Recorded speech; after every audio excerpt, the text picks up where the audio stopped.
YouTube, Facebook, and LinkedIn also live. And I want to talk about a couple of bits today, try and make your life a little bit easier.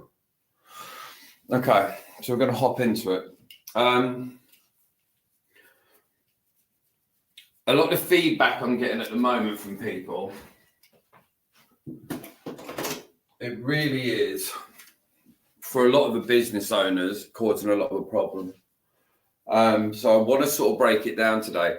A lot of these ones that we're doing at the minute are a bit more ad-libby, off the cusp, based on stuff I'm having conversations with people actually out in a day-to-day basis. And the goal behind this is to try and give you some actionable and tactical things that you can sort of put into play straight away, not having to necessarily have a lag or a slowdown time on what's actually happening or what the actual problem is. And if I move this camera here, I think that's going to be better for you. We should still, yes, look at that. So that's better on that camera, I think, for the board. So we'll leave that one there. So it's more actionable, more practical. The goal behind this, trying to overall, in the shortest possible way of looking at it, is to help you make more and work less. That's sort of the goal behind the vast majority of what we're talking about. And for the vast majority of us out there, we don't know what we don't know. So I've got a couple of things over here which I'm going to talk to you about. And some of it sounds obvious, but I want to almost reframe some of the stuff that we're talking about, because I think some people have it actually a bit wrong. I think that's probably better for you guys. And so I want to walk you through a couple of things out there, but when I'm talking to business owners, some of the stumbling blocks, some of the hurdles, some of the problems that rear their head a lot. So think about when you set up a business. Most people out there have got an idea of what it's actually going to take to make the business successful and what they want to get out of it. A lot of business owners, so for example, the people in solar, a lot of them have gone from being electricians and they've moved into solar.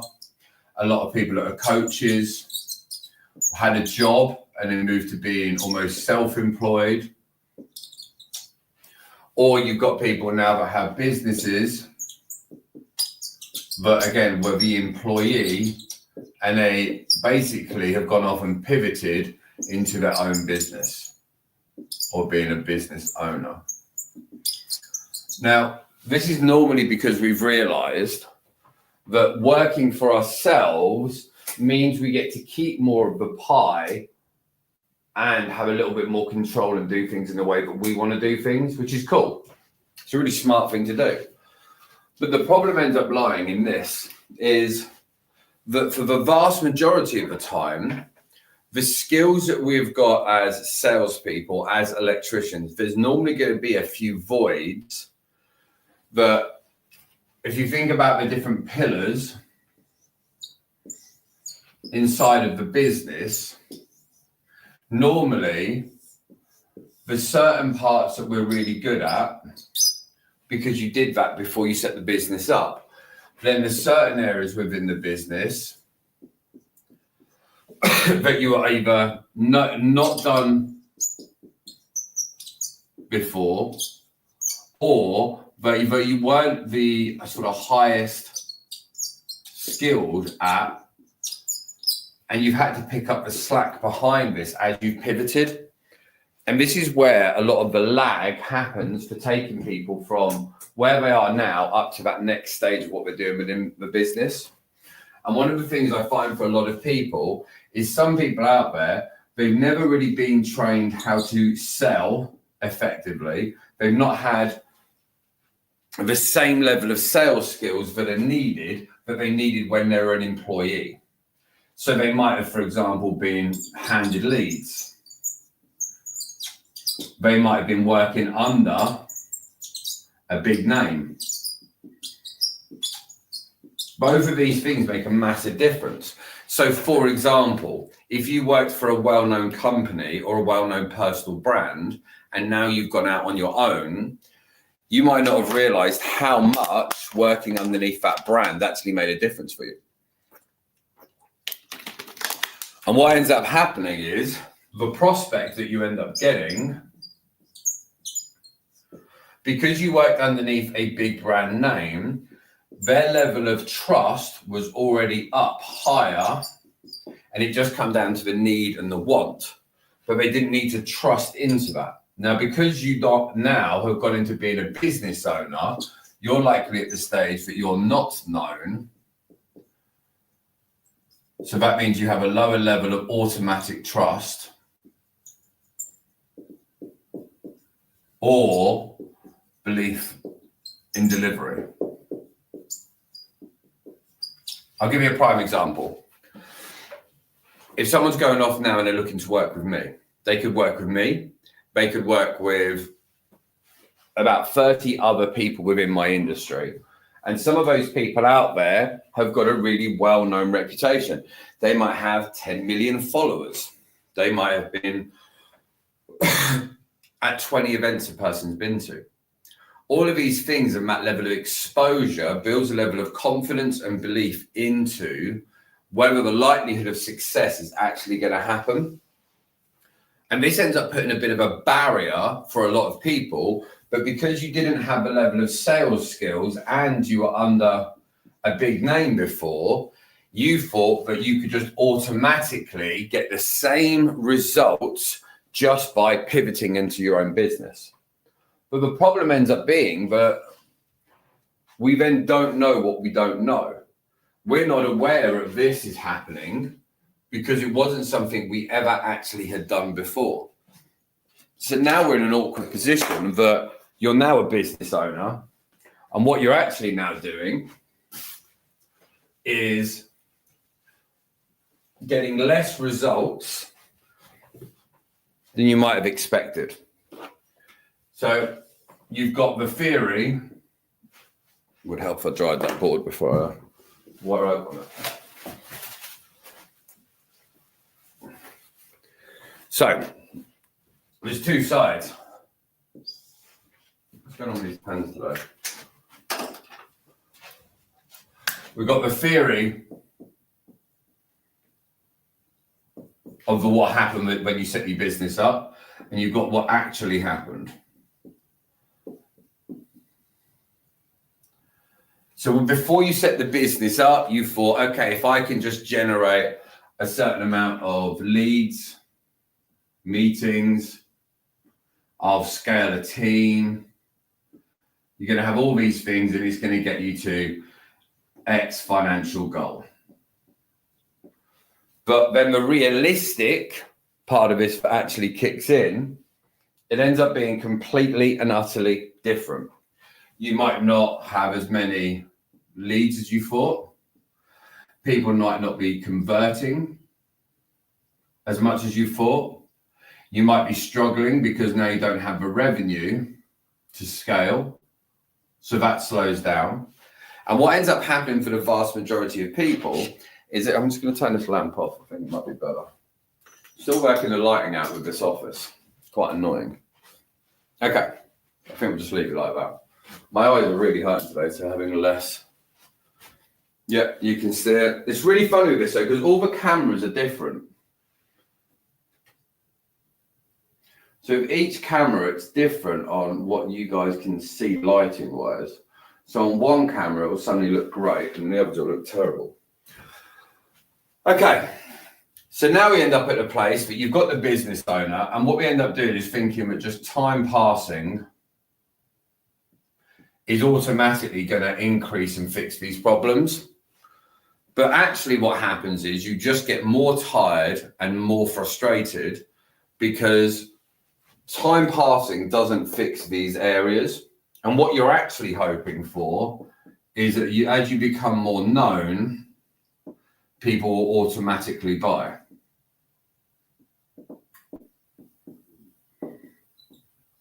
Now, some people are going to buy because they've had more exposure to you. But realistically, for the vast majority of the time, people still need to be activated into becoming a buyer. Now, this is where people get it mistaken in sales and selling. This isn't about strong arming someone into buying your product or service. This isn't about manipulation. This isn't about coercive behavior. This is about being able to articulate things in a way that will take a prospect from being an interested party into being someone who actually wants help. So you'll get a lot of people, but will go through the stage of being interested. So you'll class them as a buyer or potential buyer. But the problem ends up being is you've got to activate them from being interested into being an actual buyer. And the problem is in this no man's land is where most deals end up getting lost. Because you'll have people that are making all the right noises. They're talking about all the right things. They sound like your ideal customer.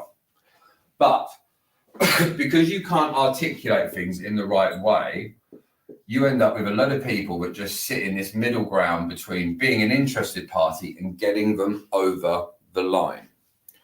And getting them over the line is when they convert from being an interested party into actually becoming a paying client that's handed over money for your product or service.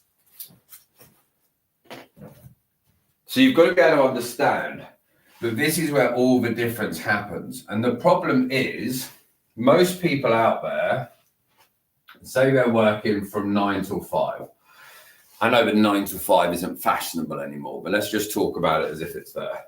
If you then look at that timeline of the day from 9 a.m. through to 5, and you look at what the activities are in this scale, a vast majority of people are spending a huge amount of their day focused in on this area here. And then if you do that for all the days of the week, you end up with this whole time where we're trying to activate people into becoming buyers in our product or service. Now, if you work out your conversion rate behind this, you can understand that this is one of the biggest hurdles that you face within the business. For the vast majority of people out there, it's not the fact that they automatically need more leads. What they're actually saying is, I actually need more buyers. That's what we're really saying. It's not just I want more leads. For some people out there, if you've got no leads, cool.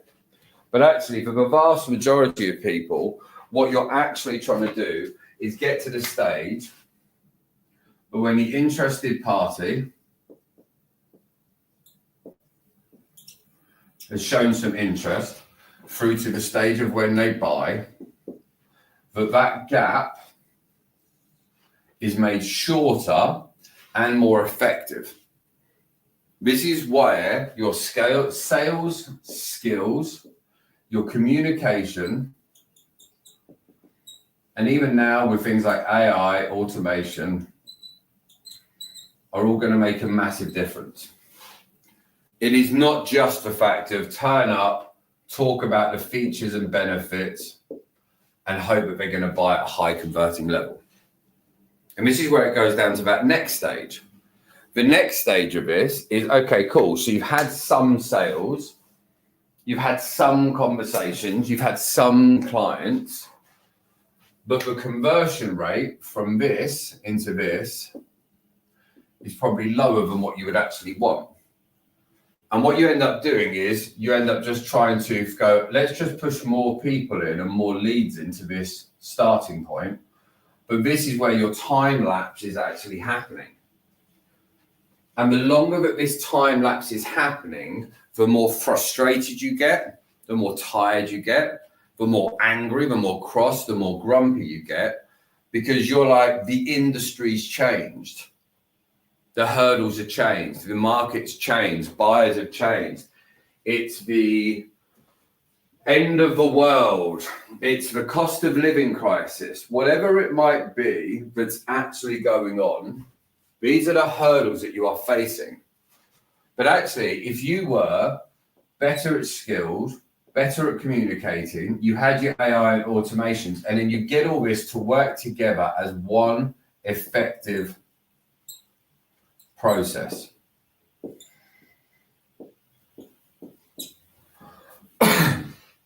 It makes life easier. I'll give you a comparison. Let's say you're going to go and make yourself a Sunday roast.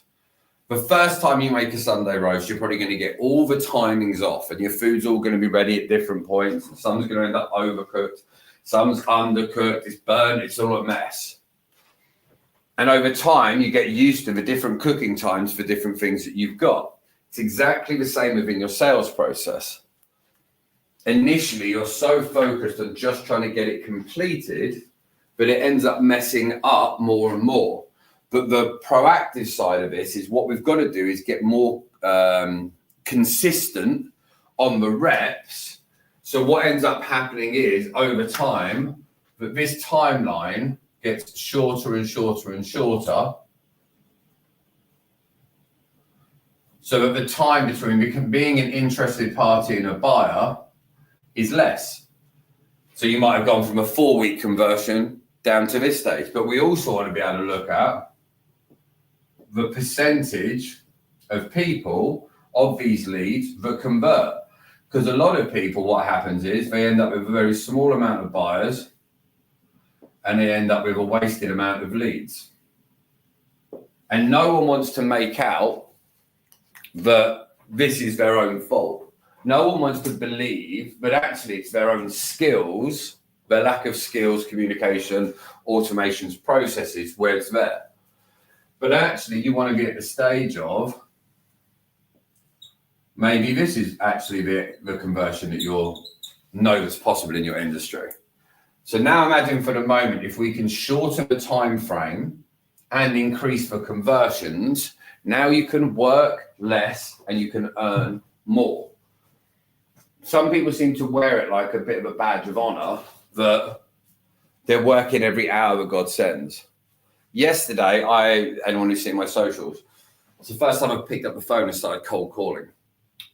Now, I could call a load of 0800 numbers, but that's not a good use of my time. So instead, we spent £500. We got someone to go off and collate a list of data of companies, and then we sorted how many had mobile numbers. So the 100 people or 97 people that were business owners that are solar, that have mobile numbers that are openly active, that's a far better use of my time. That shortens the contact rate. And now by me having great conversations in the space of, I think, under an hour, I found, 6 people, spoke to 4 and booked 2 qualified appointments for next week. And in those qualified appointment stages, both are very much qualified, ready, open to the idea of us being able to help them increase their sales because we've done it for so many other solar companies. So that means some people would contact them and they would have a very long lead cycle. They'd be phoning a 0800 number. It might take them 2 weeks to get through to the right person. They might do a free call process and it's going to be follow-up. We want to be able to go from first conversation to close in 2 calls. Now, if we can do that at a high converting level, it's going to make a big difference. But how are we going to do that? Well, we've got to be able to break this down in a far more detailed way. We've got to understand that if we zoomed in on these areas and we go, okay, cool. So if we've zoomed in to what that process is actually looking like, so we might have that first cold call, we might have the appointment stage, and then we might have the close. But that's free conversations. What we actually want to be able to do is bring this into one seamless cycle where actually what don't we need? Well, if we do the cold call really well, and that's really qualified, the next step should be on the close. Suddenly we just took one whole step out. But because we know how to make this to be high converting with a high percentage, we've set up the right automations and processes. so that the likelihood that this will close is far, far higher. And most people have got no real reason why they are doing things in the way they are actually doing it. And what we do when we come to a company is look at all these processes of what you're doing and when you're doing it. We look at how we can shorten that timeline. We look at how and what you're saying. We look at how we can help you improve what you're saying, and then build that out as a system and a process. So I'll give you a prime example. Let's say that we zoom in again, and let's zoom in here into the automations. So here we know that the cold call appointment setting stage has been done, and this is before we get to the close. Inside of here, we need to understand that our buyers either going to forget stuff, have doubts, they've got beliefs that might hold them back, they might misunderstand certain things, they might have the wrong information, the wrong knowledge. And for most businesses, what they'll end up doing is just book an appointment, get on a call and hope that this works. And that when they get at the end of this call and they go for the close, it doesn't happen because they're not ready. Because when this conversation starts, they should already have a lot of this sorted out.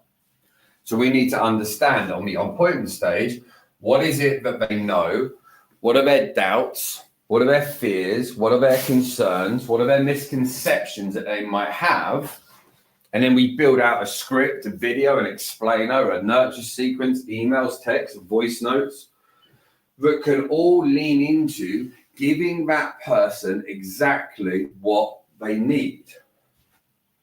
So that by the time they get to this stage, and I say to you, okay, John, so we're going to catch up on Tuesday very quickly. Before we talk on our call Tuesday, if I send you over in a video, which is going to really show you absolutely everything about what we do, who we do it for, everyone else, would you even watch it? Yes. Okay, great. When we have time to watch it, I'll watch it today. Okay, great. So let's do this. Let's get you booked in for this conversation. Let's get the video over. Watch that video today. What time can you watch it? 5 o'clock. Okay, so watch that at 5. And if you've watched that and you don't feel that we're a fit, let me know. Say I hate Dave or whatever it is on the text, and we'll just get you taken off the system. Is that fair enough? Yes. Great. Now, when we pick up our close conversation later, and we've had the emails, the videos, and all these structures, it's easy to check. Did they do the thing? Yes. And before we get into a pitch and a conversation, when we're at a pre-framing stage, we can make sure that the person is actually in a buying state so that we're not then wasting more time going over the basics that aren't going to help them, and it's not going to help me. Because this isn't about selling the product. The goal with this here is to fix their problem. And if they get on this conversation and they aren't active or been activated, it's hard for them to make a decision to do this because they're still uncertain around. They've got doubts, they've got fears, they've got misconceptions, they've got beliefs, whatever it might be. If I wait to do all my pitch to get to find this out, that's why people are going to tell us, I need to think about it. I want to talk to my husband, my wife. I want to wait another week, a month, a year. So that's why this is so important. And for most businesses, they haven't got these automations. Does yours? Do you have a seamless process that gives you the highest conversions within your industry? Do you have the skills and the competency to make sure that these things are done effectively every single day? And if you don't, why not? And the reason for most people they don't is because they don't know what to do. And that's why a lot of people hire us. And this is why when you look at the level of activity that people have, let's say in that 9 to 5 scale, most people are spending that time doing stuff that's not IPAs.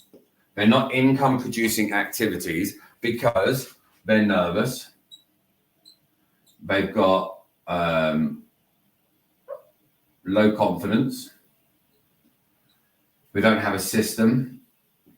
They don't believe that the thing's going to work because all the evidence shows them it's not going to work. But that's because they don't have the right system, the right process, and right skills. Hopefully that's helped you all today. Right, I need to go because I need to go to a shower, just finish the gym, and then I need to get on and do calls for the day. So it's Friday. Finish the week strong. And if you're at a stage now where you go, okay, this all makes sense, but I don't know how to do it, that's why you get in touch with us. Link in my bio has a video. It's about 30 minutes long, but literally talks about all the stuff we've just said.